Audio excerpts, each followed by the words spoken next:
King Charles and Queen Camilla are in Sydney. It's the final day of their visit to Australia. Earlier, the King visited the National Centre of Indigenous Excellence, where he took part in a smoking ceremony and met Aboriginal and Torres Strait Islander community representatives. One of the Indigenous elders he spoke to told him their goal is sovereignty.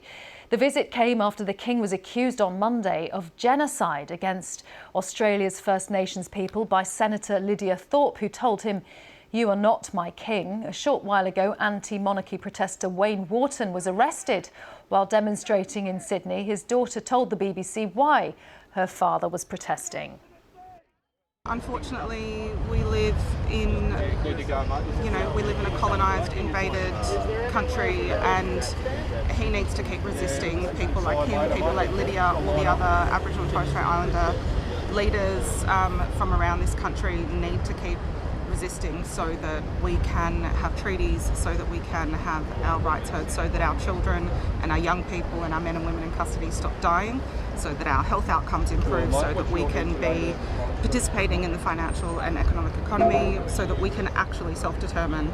And if we don't get treaties, if we don't have our sovereign rights respected, we're never going to have that. Let's talk to our senior royal correspondent Daniela Ralph, who's been following the visit. And Daniela, that visit by King Charles to the birthplace of the Aboriginal civil rights movement, a planned visit, not in response to events of the last few hours.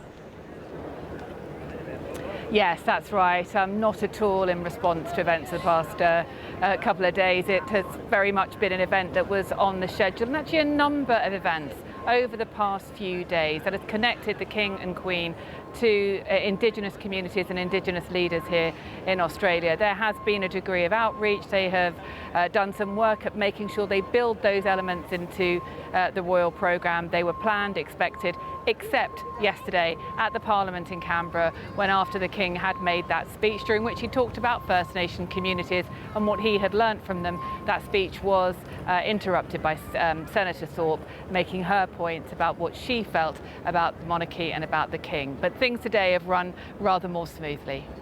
Daniela, of course, the protests, the heckling, these issues have grabbed many headlines in the last day or so, but how's the visit being viewed overall? Well, we've just had a spectacular end to it here in Sydney. The last engagements of the King and Queen on this leg of their trip here in Australia. And it's an amazing setting, isn't it, here where I am now in Sydney Harbour, heading towards sunset, early evening, absolutely beautiful. And there were some spectacular visuals of the King and Queen arriving at Sydney Opera House, standing on the steps there with that iconic building behind them, and then having a chance to meet the public.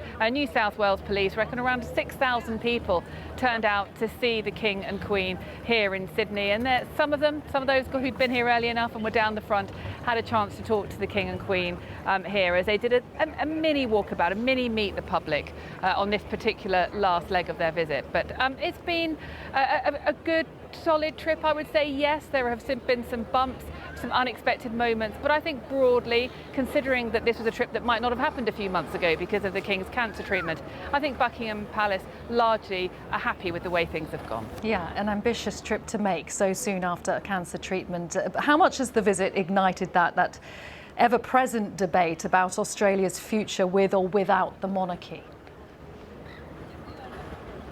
It's really interesting, isn't it? I think we were all prepared to come to Australia and perhaps feel that that debate was rather more alive than it actually has been. In fact, one of the Australian newspapers, the Sydney Morning Herald, wrote a whole article saying that the British media were rather obsessed with the question of whether Australia was going to become a republic, and it wasn't really an issue for Australians. And I have to say, yes, of course it bubbles under the surface, and I think there is a big constituency here in Australia that really would like an Australian head of state, led by the Australian Prime Minister, Anthony Albanese. But he is also someone who has happily and generously and warmly hosted the King and Queen this week. And I think at the moment the issue of a republic, yes, it simmers there, it bubbles under the surface, but there are other more pressing political matters for the Australian government to deal with. Daniela, thank you very much. Daniela Ralph in that incredible setting in Sydney. Thank you.